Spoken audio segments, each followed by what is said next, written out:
Hi, guys, and welcome to our little lecture about genetics. So, we're going to talk about genetics today, and there's a few things I want to go over. First thing is, I want to do a little bit of a review. So, remember, when we think about genetics, we're thinking about the genetic information in your body that makes up basically who you are. So, whatever you look like, whatever enzymes you make, whatever eye color you have, whatever your hair color looks like, whatever your skin tone is actually has to do with your genetics. But there's so much more than that. If we think about genetic disorders like cystic fibrosis, sickle cell anemia, Tay-Sachs disease, they're all because of our genetics. But again, when we think about genetics, we have to think about DNA. And if you remember, DNA is a double-stranded compound. When we talk about it, we mention it as a macromolecule. And so when we think about DNA, it's made up of a five carbon sugar, deoxyribose. It's also made up of a phosphate group. And then in between is what we call nitrogenous bases. And what we're seeing here when we think about this double helix structure is DNA is double stranded. And so what's going to happen is we're going to see that this is actually that sugar phosphate backbone that kind of creates this like ladder, if you will. And then in between the rungs of the ladder are where we find our bases.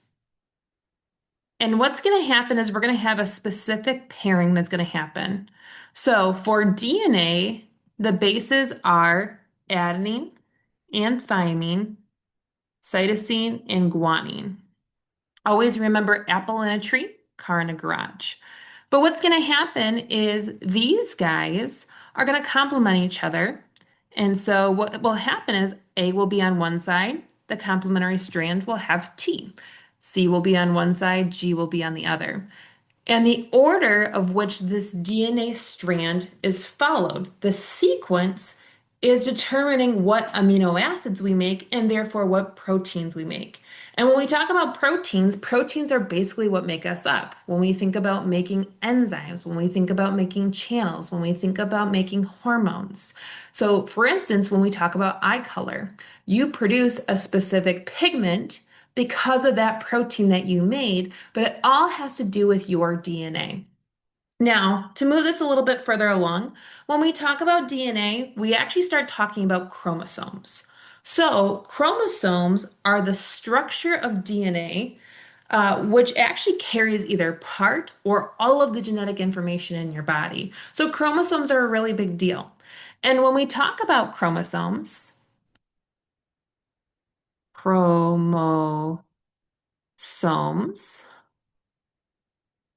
again, this is the structure of DNA that carries the genetic information. You're going to have 46 total chromosomes. Now, what happens is you get 23 from mom and 23 from dad. And when we discuss it, we'll say that we have 23 pairs, but we have 46 total chromosomes. And what will happen is when we discuss these pairs, what's going to end up happening is 22 of the 23 pairs are what we call autosomes. And so what happens with an autosome is this is going to be the chromosomes that are the same in males and females. AKA, we call them non-sex chromosomes. And this is just a little bit different than what we see for our sex chromosomes. So, like I said, 22 out of our 23 pairs of chromosomes are going to be identical. But there's one thing that will be different is that 23rd pair. And what will happen with that 23rd pair is mom will only be able to give an X, but dad could potentially give an X or a Y chromosome. And so what will happen is for females and males, they're slightly different. Females will have two X chromosomes, And the X chromosomes typically are longer. The Y chromosome is actually quite small and it's really, really short. But this is what's going to make a male. So when we talk about sex, it all depends on those sex chromosomes. Females are going to have two X's, one X from mom, one X from dad. On the other hand, for males, they're going to get this X from mom, but they're going to get the Y from dad. So it's just a little bit different. For the autosomes, again, they are going to be the same in males and females. So we call them non-sex chromosomes. The XX and XY we call our sex chromosomes. And this becomes very important when we talk about genetics because we will have diseases or we'll have genetic disorders or even just, again, different genes that are going to be produced that can either be on those autosomes. So, again, it's an autosomal dominant gene or it's an autosomal recessive gene. When we talk about that, that means that we don't find it on the sex chromosomes. But if we talk about an X-linked trait or an X-linked gene, that means it's going to be on the X chromosome. And so we'll talk a little bit more about that when we get into a little bit more detail here. But I wanted to make mention of that. So when we talk about basically what this is going to do is we're going to have what we consider our genotype. And our genotype cares about what alleles you have. And I did not spell alleles correctly, so bear with me. Let's try that again. Genotype, what alleles you have. So when we discuss the term alleles, they're different forms of the same gene. So I'm going to write that out here. Alleles are different forms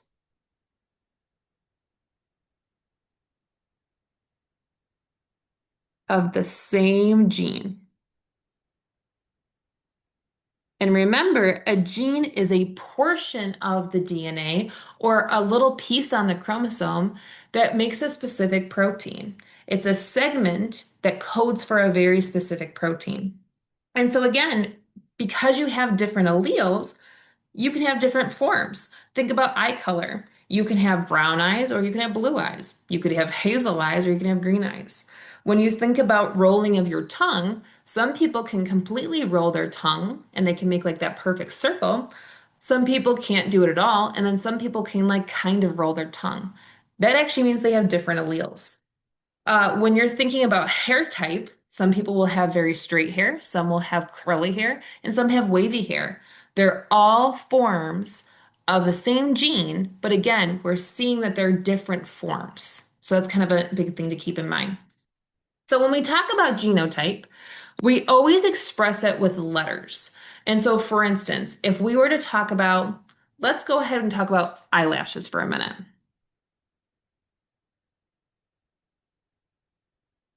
You can have long eyelashes,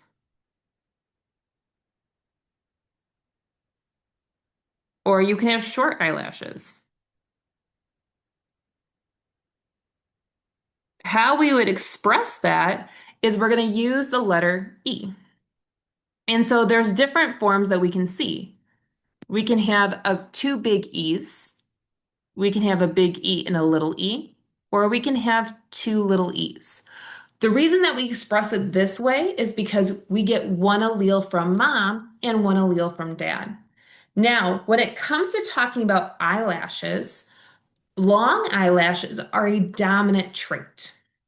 Short eyelashes are going to be a recessive trait. So I'm going to write here dominant, and I'm going to write here recessive.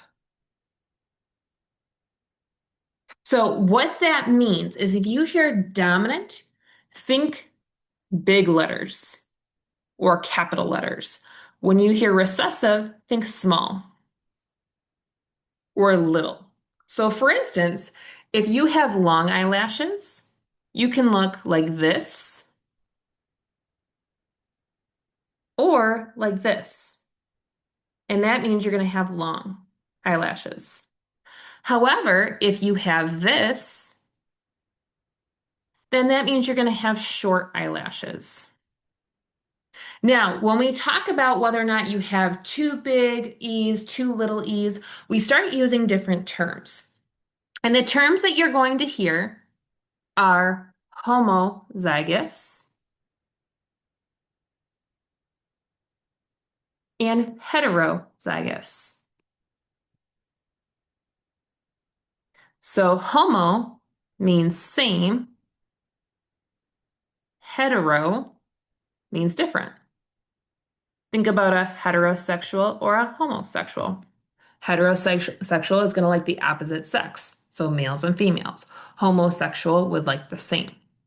So homozygous will be the same, heterozygous will be different. So when we discuss that in a little bit more detail, you can have homozygous dominant.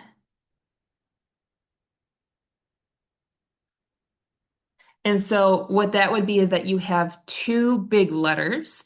For this case, I'm just going to use D, just randomly use D. And you would look like this.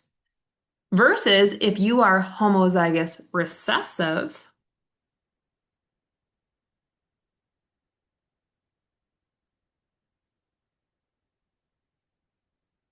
you look like this.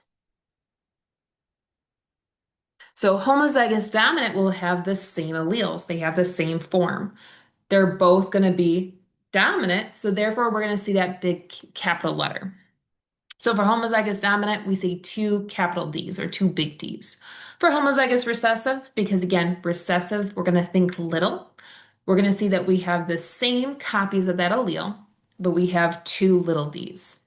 And then if you hear the term heterozygous,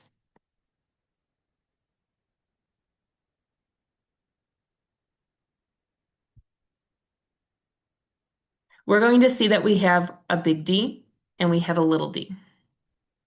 So this is what you could potentially see as outcomes, depending on what mom has and what dad has. So let's go through some examples, and I'm going to talk a little bit more about why this is such a big deal. So the founder of genetics was a man named Gregor Mendel. And Gregor Mendel was a monk, and he had a lot of time on his hands. There's actually quite a bit about Gregor Mendel.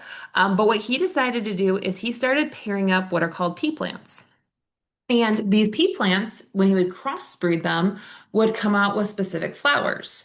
So what he would do, and again, he didn't just do this once or twice, he did this hundreds and hundreds of times. He would pair up a purple flower with a white flower, and he wanted to see what the outcome was. So he wanted to see if they would just be purple, if they would be white, or they would be some blend. Because especially when we think about this sort of time frame, they kind of assumed it would be a blend of the two. But what they noticed was that one was considered dominant and was going to be recessive. So what would happen with the purple is the purple was actually dominant and white was recessive. And when he would breed these plants, sometimes they would come out purple. Majority of the time they would come out purple, but sometimes they would come out white. What he figured out was genetics. And because of this idea, he came up with what's called a Punnett square. So when you see a Punnett square, what happens is it looks at those specific genotypes. So for a purple, because it's dominant, it would either look like this or it would look like this. So two big P's for homozygous dominant, a big P and a little p for heterozygous, and then white would be two little p's. Sometimes I like to make them more like cursive. So again, we can tell that that's definitely a smaller p. And that's what it looked like. And what he proposed was this Punnett square. So what he first did, again, is he blended these purples and whites. So his first generation,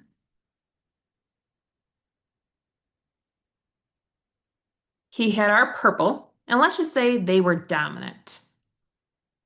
And then he did his whites, which were recessive. And how we do a Punnett square is we always put the capital letter first. So to make our life easy, you would get a big P and a little p. And then you come down, and kind of how we do it is we sort of go this way and this way. So we get a big P and a little p. Over here, same idea. Drop this down, big P and a little p, and big P and then a little p. So what happened was in this generation, all of the plants came out purple. And the reason they did was because they had this specific genotype. They had a big P and they had a little p. This is what we call heterozygous. And that heterozygous was dominant for purple. Even though they have this little p, it gets masked or overshadowed by this big P here. So all of this generation came out to be purple. And so he was like, okay, that's cool. Then he decided to do basically the test over again. And it's kind of interesting what he found. So now his second generation, he decided to take those plants and pollinate them. And so he did, where he had a big P and a little p for one, and a big P and a little p for another purple plant. Remember, these were both purple. And he noticed that he was getting different outcomes now because what happened was he would get a big P, big P, big P, little p, big P, little p, little p, little p. So now we see something a little bit different. And we have to be careful when we talk about Punnett squares. What we see here is there's a 25% chance of ending up with a white flower. That doesn't mean 3 of the 4, like if he did this 4 times, 3 of them will be purple, 1 of them will be white. But the probability of having a white flower now is 25%. Because what happens is that 2 big P's, that homozygous dominant, they're going to be purple. So if it just so happened that these were the 2 alleles that met, we'd have a purple flower. We see that there's a 50% chance of a big P and a little p. They're still going to be purple because what happens here is even though we have that little p, that recessive allele, it's dominated over that big P. Again, that's why it's called dominant. It takes dominance over 1. So that big P masks that little p. But now we see that there's this chance with the 2 little p's. And this is our white flower. So now he would see majority were purple, but then occasionally he would see a white flower. And again, it's because there was a 25% chance. So this led into genetics. And so what I want to do is I want to take a moment and kind of actually practice this.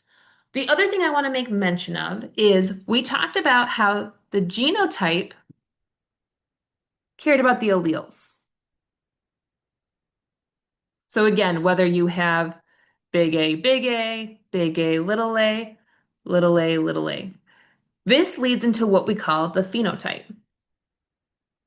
And depending on whether or not you have a dominant trait or a recessive trait, the phenotype is going to now be the physical characteristics.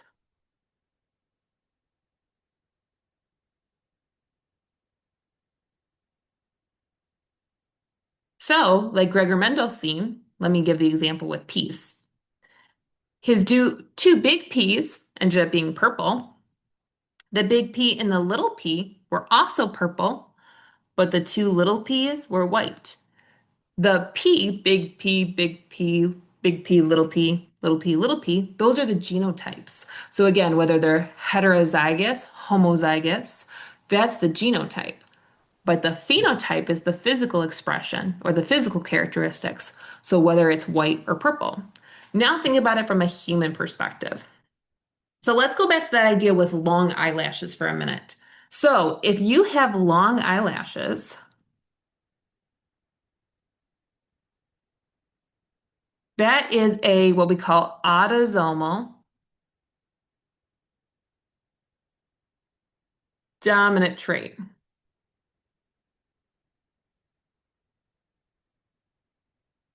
So the autosomal tells us it's not sex linked. It's on those pairs of chromosomes that match mom and dad. So they're what we call homologous chromosomes. They're the same length, they're the same size, they have the same genes on them, and they're not sex linked. Dominant tells us that they're going to have big L's, and that's going to be part of their genotype. So for long eyelashes, you can look like this. You can be big L, or you can be big L, little l. The two big L's are what we call homozygous dominant.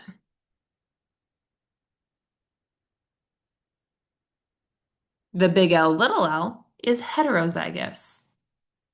Both of them will have the same phenotype, the long eyelashes.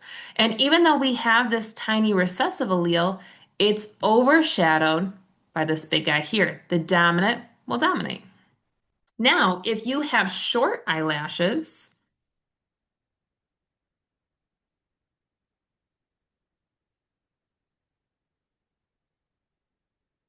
you're going to look like this. Little l, little l.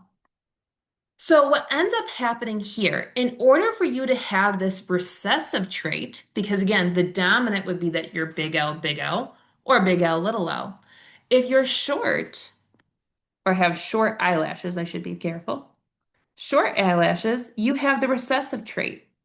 What that means is both mom and dad had to give you the two tiny alleles, or those two recessive alleles. So we have to be careful. With long eyelashes, if you're homozygous dominant, both parents gave you a big L. With heterozygous, only one person had to give you that big allele, but it's still dominant, so therefore you're going to have long eyelashes. But to get short eyelashes, both parents had to give you that recessive allele. So just be careful with that. So let's go in and let's practice this for a minute. All right, if you have long eyelashes, or let's just say hypothetically, we're talking about a dad that had short eyelashes.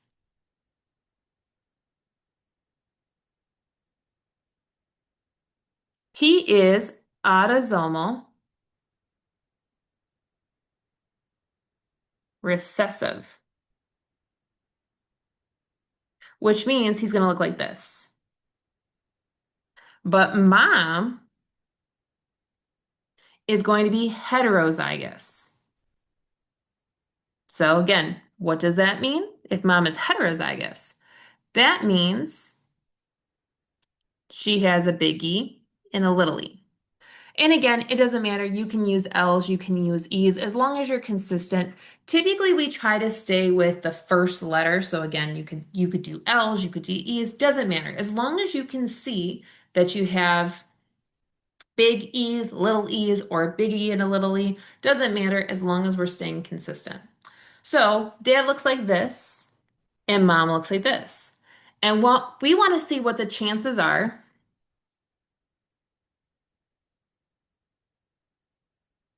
of having a kid with long eyelashes. Okay, so if kid ends up with long eyelashes, they either look like this or they look like this. So we got to see what are the chances that we can have a kid that looks like this. So we said dad was short. He's got the two little E's. And we said mom was heterozygous. She looks like this. We're going to go ahead and do our Punnett square. So what I'm going to do is I'm going to put mom on the top. So we're going to go big E, and we're going to do little e for mom. We're going to put dad on the side. And dad, let me move this over just a hair. Dad had little e, little e. So we're going to come down and we're going to do big E, little e. One from mom, one from dad. Big E and little e. Again, one from mom, one from dad. Now things are going to get a little bit different. Now mom gives a little e and dad gives a little e. Same thing here. Mom gives a little e and dad gives a little e. So now when we look at the potential genotypes, the kid is either going to look like big E, little e, or little e, little e. If they have big E, little e, they are heterozygous, but that means they have long eyelashes. If they have little e, they're homozygous recessive. So that means they're going to have short eyelashes. So we asked, what's the chances that the kid is going to have long eyelashes? There's a 50-50 chance. So 50-50, that kid's going to end up with long eyelashes. Okay, this is kind of a simple uh, characteristic. Let's think about something that's a little bit more severe. So let's think about some genetic disorders. In particular, there's something called Tay-Sachs disease. And Tay-Sachs is an autosomal recessive trait. And so, again, when we think about autosomal recessive, autosomal tells us it is not sex linked. So, again, it is on those other copies that both mom and dad have. And recessive tells us that they got one recessive allele from mom, one recessive allele from dad. Recessive, again, is going to be those smaller letters. So one tiny t from mom, one tiny t from dad, which means both parents had to give them that recessive trait. That's different than when they're dominant because only one parent has to give the dominant trait. When it's recessive, both parents have to give you that trait. And unfortunately, with Tay-Sachs disease, Tay-Sachs disease is an organelle dysfunction, or it leads to organelle dysfunction. In particular, it's a lysosome in the brain. And unfortunately, the kid usually doesn't live to see 5. So it's a pretty, kind of a pretty serious disease. And it's more common in Jewish descent, but they do know that it's been found in Irish populations and some other European descents. So it can be very severe and it can be very sad, and no child as of right now has survived Tay-Sachs, to my knowledge. Typically, again, the child doesn't live to see 5. But again, when we think about this, we have to think about who's going to be, potentially having Tay-Sachs and who is not afflicted. So let me tell you this. We have a story where both mom and dad are heterozygous. Nope, I did not spell that right.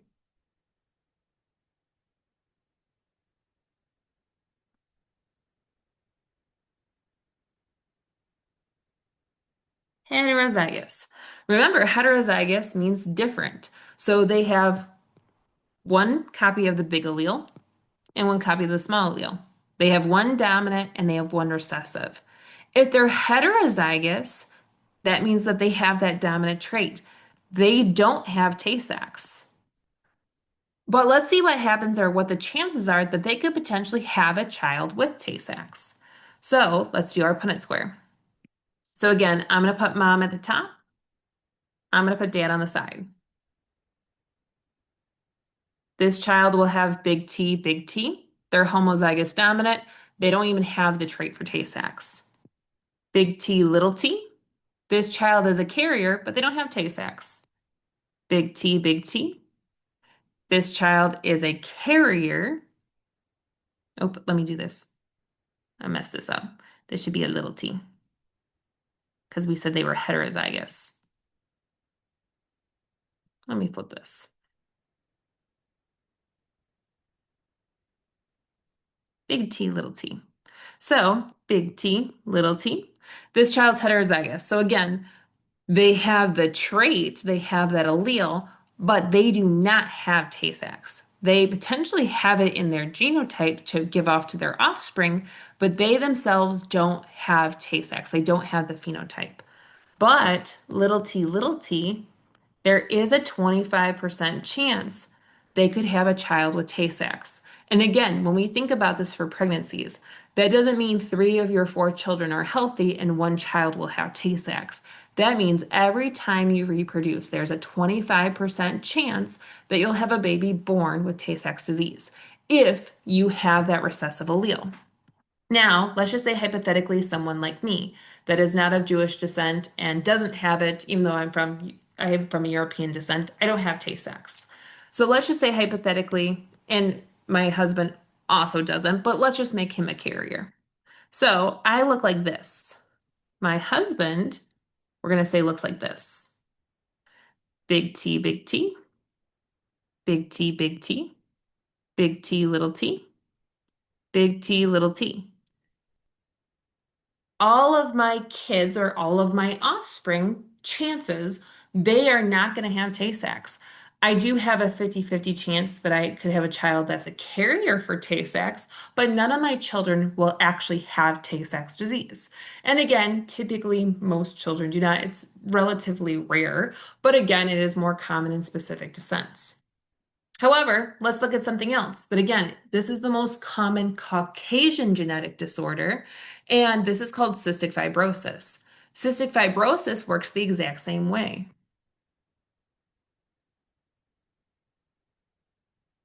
Now, because I'm writing this in kind of a funky way, we're going to use F. So cystic fibrosis is a autosomal recessive trait.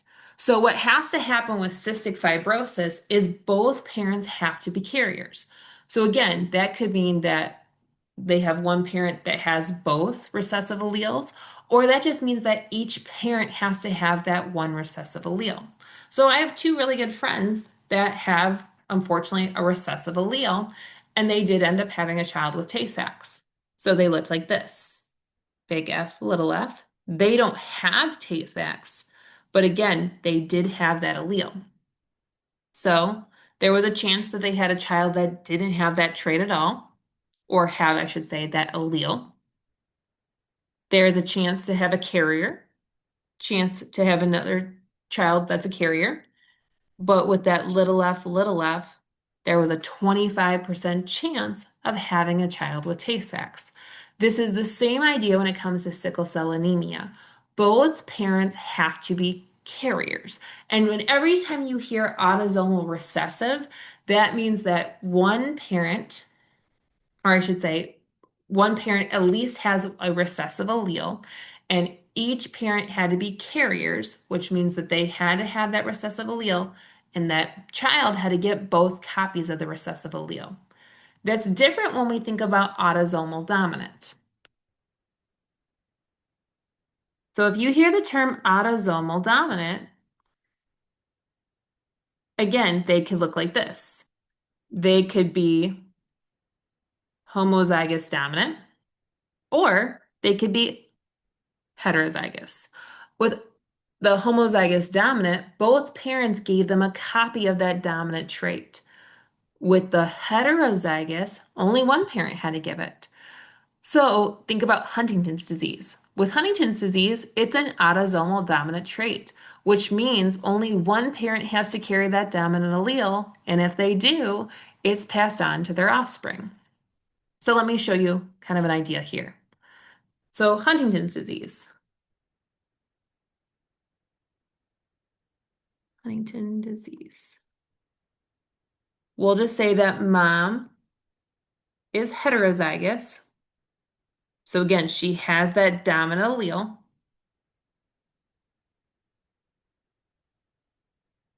and that means she has Huntington's disease.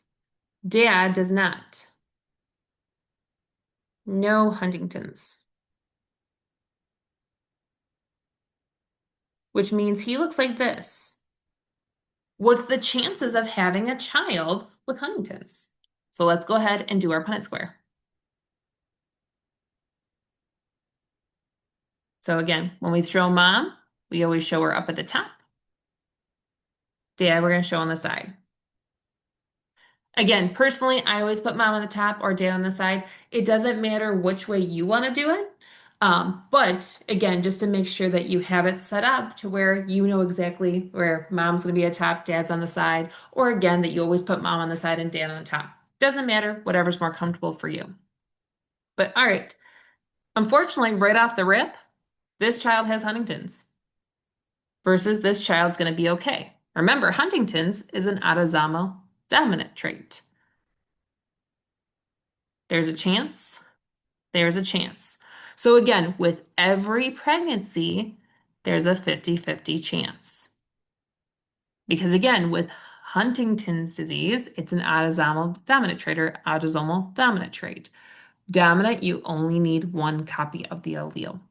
All right, I hope this makes sense. I'll have more videos to come, but I hope you enjoyed this and I hope you have a wonderful day. Bye.